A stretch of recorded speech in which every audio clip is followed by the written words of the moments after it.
Podcast saya dan Nurul Islam bersama-sama dengan Syed Saddiq Syed Abdul Rahman semalam telah mengundang pelbagai reaksi, terutamanya daripada penyokong Perikatan Nasional dan juga penyokong Pakatan Harapan itu sendiri. Saya tak nak komen lah tentang komen penyokong Pakatan Harapan sebab mereka ini memang tengah bengang dengan Syed Saddiq. Tapi dari penyokong Perikatan Nasional itu sendiri masing-masing mengatakan bahawa kenapa kita nak beri peluang pada Syed Saddiq? Bukankah dia seorang liberal? Bukankah dia ini merupakan seorang yang cenderung pada Pakatan Harapan dan macam-macam lagi? InsyaAllah kita akan cuba menjawab semuanya dalam video yang ringkas ini. Kita intro dulu. La la la la la la la la.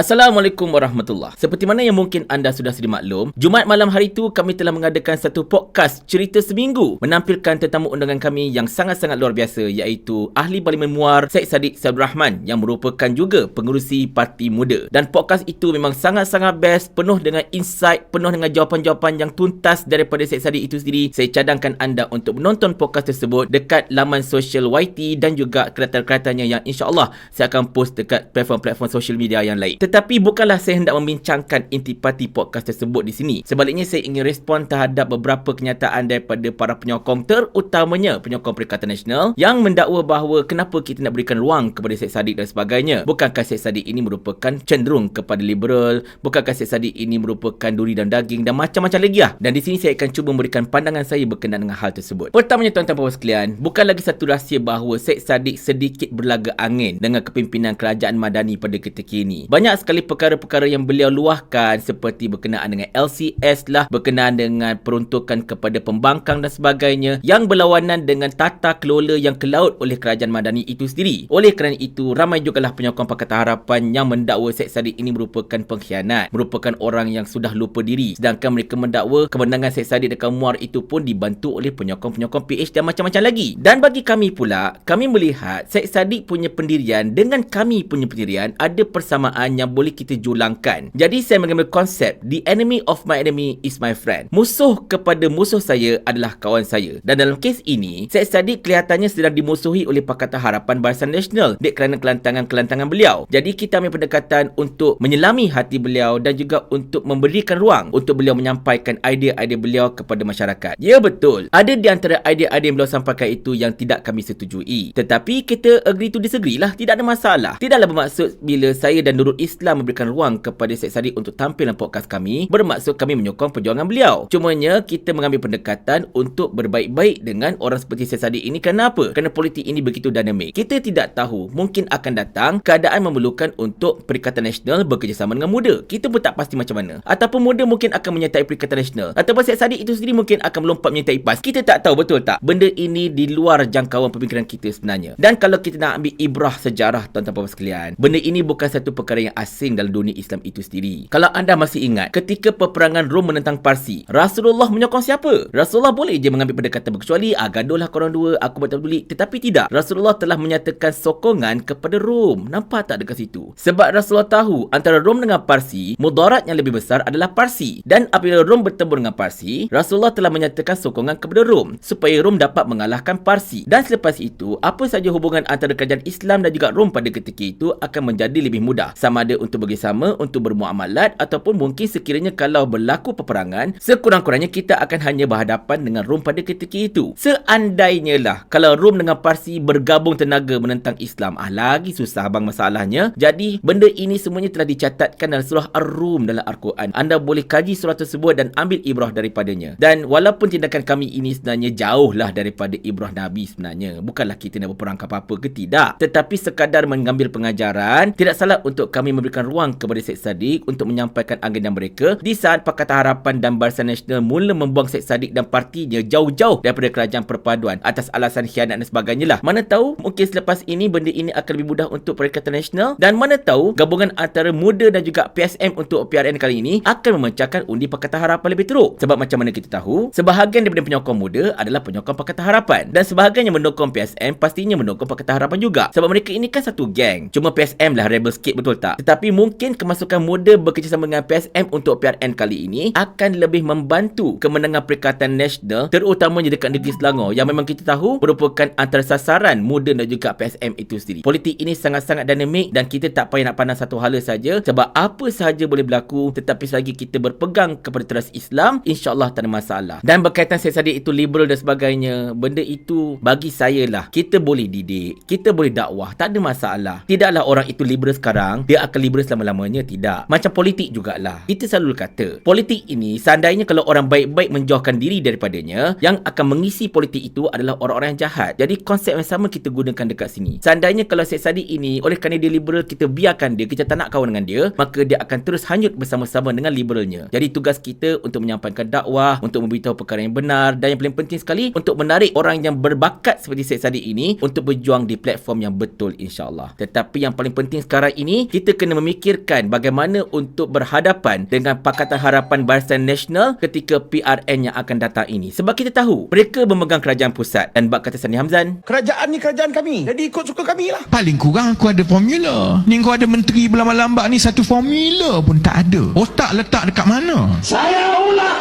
Sampai Abang Jamil mampus.